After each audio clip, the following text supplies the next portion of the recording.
Hi everyone, welcome to అపూర్వ వంటలు. ఇవాల్టి special recipe బెండకాయ రొయ్యల పులుసు. వంట రాని వాళ్ళు కూడా ఈజీగా తయారు చేసేస్తారండి ఈ కర్రీని. కానీ ఈ కర్రీ టేస్ట్ మాత్రం చాలా బాగుంటుంది. చిక్కటి గ్రేవీతో కారకారంగా పుల్ల పుల్లగా భలే రుచిగా ఉంటుంది. దీనికోసమైతే కేజీ రొయ్యల్ని ముందుగా ఉప్పు పసుపు వేసి శుభ్రంగా కడిగి మళ్ళీ దానిలో కొంచెం పెరుగు నిమ్మరసం వేసి ఒకసారి కడిగిన తర్వాత దాన్ని ఒక గిన్నెలోకి తీసుకున్నాను. దానిలో 1 టేబుల్ స్పూన్ వరకు క్రిస్టల్ సాల్టు, పావు టేబుల్ స్పూన్ వరకు పసుపుని వేసేసి ముక్కలకి పసుపు ఉప్పు బాగా పట్టించి ఇప్పుడు పొయ్యిని వెలిగించి ఈ గిన్నెని పొయ్యి మీద పెట్టి మంటని మీడియం ఫ్లేమ్లో పెట్టండి. ఈ లోపల చిన్న నిమ్మకాయ అంత చింతపండుని ఒక గిన్నెలోకి తీసుకొని దానిలో వాటర్ వేసేసి పక్కన పెట్టారంటే చింతపండు అనేది చక్కగా నానుతుంది. చూడండి, రొయ్యల్లో కొంచెంగా వాటర్ వచ్చాయి. ఈ నీళ్ళన్నీ కూడా ఇంకిపోయే వరకు కూడా రొయ్యల్ని ఉడికించుకోవాలి. చూడండి, నీళ్ళన్నీ కూడా ఇంకిపోయినాయి. ఇప్పుడు రొయ్యలు 70% ఉడికినట్టే. స్టవ్ ఆఫ్ చేసేసి పక్కన పెట్టుకోండి. ఇంకా ఈ కర్రీ కోసమైతే నేను లేతగా ఉన్న బెండకాయల్ని ఒక 1/2 కేజీ వరకు దగ్గరగా తీసుకున్నాను. బెండకాయలు ఈ క్వాంటిటీకి 1/2 కేజీ పర్ఫెక్ట్గా సరిపోతాయి. వీటిని కడిగి తుడిచి ఇలాగా ఆరబెట్టుకున్నాను. ఉల్లిపాయల్ని 4 ఉల్లిపాయలు మీడియం సైజువి తీసుకొని సన్నని ముక్కలుగా తరగాలి. అలాగే ఒక 5-6 పచ్చిమిర్చి కూడా పొడవుగా చీల్చుకొని పక్కన పెట్టుకోండి. ఒక మట్టి పిడతలో 2 గరిటెల వరకు నూనెని వేసి అది వేడెక్కిన తర్వాత 10 గింజలు మెంతులు వేసేసి ఒక 1/2 టేబుల్ స్పూన్ వరకు ఆవాలు వేయండి. నేను ఇక్కడ జీలకర్ర వేయలేదు, మీ దగ్గర ఉంటే జీలకర్రని కూడా వేసుకోవచ్చు. 2 రెమ్మల కరివేపాకు వేసి ఇవన్నీ లైట్గా ఫ్రై అయిన తర్వాత కట్ చేసి పెట్టుకున్న ఆనియన్స్ పచ్చిమిర్చి వేసి పావు టేబుల్ స్పూన్ పసుపు పావు టేబుల్ స్పూన్ ఉప్పు వేసి ఆనియన్స్ పచ్చిమిర్చి ఒక 4 నిమిషాల పాటు వేపుకోండి.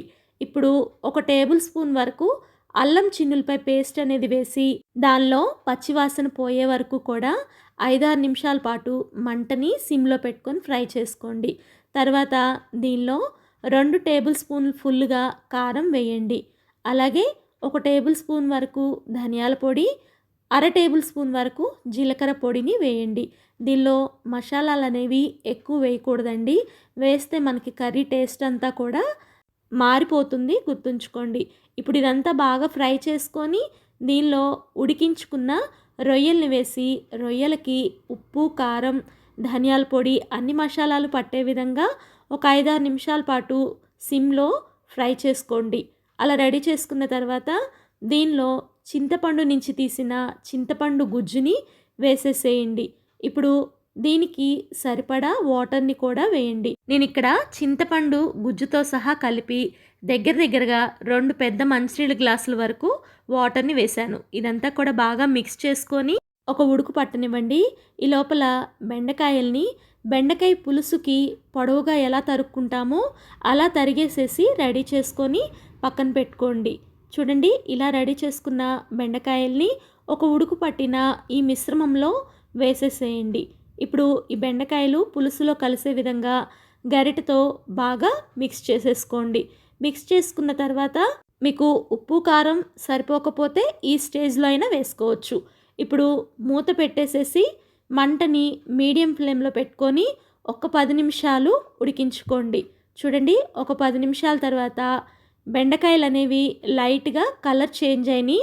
పులుసు కూడా ఉడకడం అనేది మొదలైంది. ఈ పులుసు అంతా కూడా చిక్కబడాలండి. అలా చిక్కబడే వరకు కూడా మనము ఉడికించుకోవాలి. అలాగే బెండకాయలు కూడా చక్కగా ఉడకాలి. అప్పటి వరకు మూతను పెట్టుకొని ఇంకొక 10 నిమిషాలు మీడియం ఫ్లేమ్లో ఉడికించుకుంటే పులుసు అనేది చక్కగా చిక్కబడింది. అలాగే రొయ్యలు బెండకాయ కూడా చక్కగా ఉడికిపోయినాయి. లాస్ట్లో పొయ్యి కట్టేసేసి కొత్తిమీర వేసి చక్కగా మిక్స్ చేసుకొని ఇంకా వడ్డించుకోవడమే. వేడివేడి అన్నంలో ఈ బెండకాయ రొయ్యల పులుసు వేసుకొని తింటే చాలా రుచిగా ఉంటుంది. మీరు కూడా ట్రై చేసి మీకు ఎలా వచ్చిందో కామెంట్ చేయండి. వీడియో నచ్చితే లైక్ చేయండి, మీ ఫ్రెండ్స్కి ఫ్యామిలీకి షేర్ చేయండి. ఫస్ట్ టైం మన వీడియోస్ చూస్తుంటే ఇలాంటి వంటల కోసం మన ఛానల్ని సబ్స్క్రైబ్ చేసుకోండి. Thank you for watching. ఇంకొక హెల్దీ రెసిపీతో మీ ముందుంటాను.